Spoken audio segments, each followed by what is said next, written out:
وادول أي دبيلها دبنا يكودي بيان شيكوين شامرير له وحيبها وآدنو قصو أرورو هالكاني وصوماليا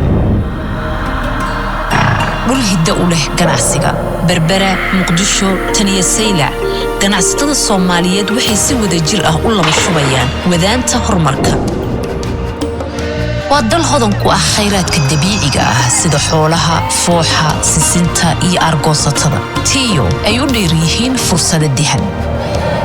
ganacsiga waxa gundhig u ah kalsooni halka ay dadyoga kale xuduudo isku koobeen Soomaalidu waxay iba fureen xiriiro soodimaha ka talaabay taageerada midowga Yurub awgeed waxa la hirgeliyay wadooyin 110 kiiloomitir oo isku xira suuqyada kanaalo 312 kiiloomitir ayaa dib loo howlgeliyay kuwaas oo hiil u noqday 3400 oo beeraley Soomaaliyeed ah dakhliga beerahana waxa uu kor u kacay 67% halkani waa Soomaaliya dhul hal abuur halgan yahay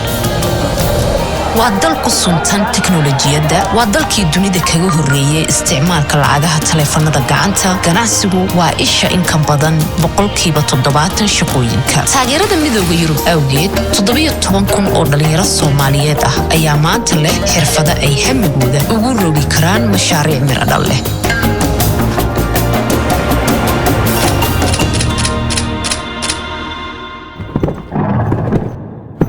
halkani waa Soomaaliya dal marliicay haatanna hiigsanaya hilinkii guusha